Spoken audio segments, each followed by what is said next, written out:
Investment decision. Financial management में जो financial decisions होते हैं वो तीन टाइप के होते हैं।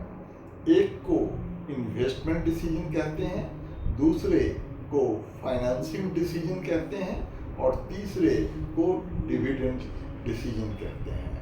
तो जो इन्वेस्टमेंट डिसीजन होता है वो एसेट्स से रिलेटेड होता है, जो कि फाइनेंशियल मैनेजर को डिसीजन लेने पड़ते हैं। ये इन्वेस्टमेंट डिसीजन दो टाइप के होते हैं।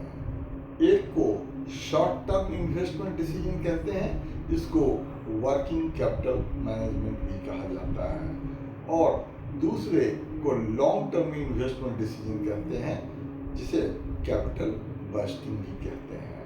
अब ये जो कैपिटल बस्टिंग है, इसके अंदर इन्वेस्टमेंट ऑप्शंस या जो एसेट एक्वायर करने हैं उससे रिलेटेड डिसीजन लिए जाते हैं on the basis of cost and benefit. तो कैपिटल बस्टिंग इवैल्यूएशन टेक्निक्स ये दो टाइप के होते हैं, नॉन सोफिस्टिकेटेड या ट्रेडिशनल, या non DCF, non discounted cash flow, और दूसरा मॉडर्न टेक्निक या सोफिस्टिकेटेड टेक्निक या डिस्काउंटेड कैश फ्लो टेक्निक। अब ये non discounted cash flow technique के अंदर दो मेन होते हैं, दो टेक्निक्स होते हैं। एक को अकाउंटिंग रेट ऑफ रिटर्न कहते हैं, जिसको रिटर्न ऑन इन्वेस्टमेंट भी कहा जाता है।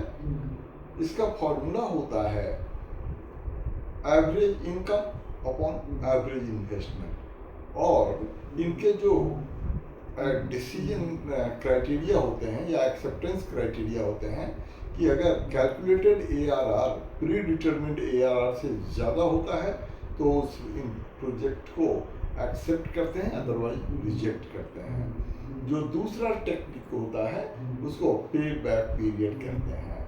पे बैक पीरियड मतलब उतना पीरियड जिसमें इन्वेस्टमेंट का अमाउंट रिकवर हो जाता है। ये दो टाइप का होता है। ये दूसरा डिस्काउंटेड कैश फ्लो के अंदर भी इसको सीखेंगे, और एक सिंपल ये होता है। अब इसके अंदर भी दो ऑप्शंस होते हैं, इक्वल कैश इनफ्लो और अनइक्वल। तो इक्वल में वो ऐड जो इनफ्लोज होते हैं उनको ऐड करते हैं, और जिस ईयर में ये जो इनिशियल आउटफ्लो होता है वो उसके इक्वल आ जाता है, वही पे बैक पीरियड होता है। अब जो डिस्काउंटेड कैश फ्लो टेक्निक है उसके अंदर चार टेक्निक्स होते हैं। सबसे पॉपुलर है नेट प्रेजेंट वैल्यू।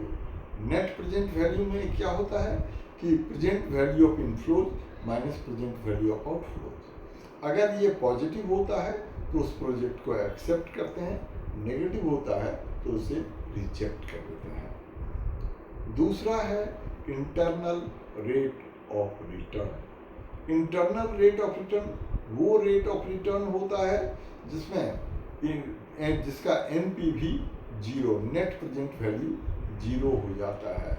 अब इसका भी डिसीजन रूल होता है कि जो calculated IRR pre determined IRR से ज़्यादा हो तो एक्सेप्ट करते हैं, कम हो तो रिजेक्ट कर देते हैं। तीसरा है प्रॉफिटेबिलिटी इंडेक्स। इसका फॉर्मूला होता है present value of inflows upon present value of outflows. अगर इसका आंसर 1 होता है, 1 से कम होता है तो रिजेक्ट करते हैं, 1 से ज़्यादा होता है तो एक्सेप्ट करते हैं, इक्वल हो तो इंडिफरेंट रहते हैं, दैट में भी एक्सेप्टेड, दैट में भी रिजेक्टेड। चौथा है डिस्काउंटेड पे बैक पीरियड। तो डिस्काउंटेड पे बैक पीरियड में क्या होता है कि किसी प्रोजेक्ट की वजह से जो इनफ्लो बढ़ता है, जितनी ईयर्स तक इनफ्लो बढ़ा हुआ होता है उसका प्रेजेंट वैल्यू निकाल लेते हैं, उन सब का प्रेजेंट वैल्यू निकालते हैं और फिर उसे क्यूमुलेट कर देते हैं, और जिस ईयर में ये उतना अमाउंट डिस्काउंटेड अमाउंट आता है वही उसका पे बैक पीरियड होता है। अब इसका भी एक्सेप्टेंस रूल होता है कि अगर प्री डिटरमिन्ड पे बैक पीरियड से कम अगर कोई इन्वेस्टमेंट प्रपोजल का पे बैक पीरियड हो उसे एक्सेप्ट करते हैं, अदरवाइज रिजेक्ट करते हैं।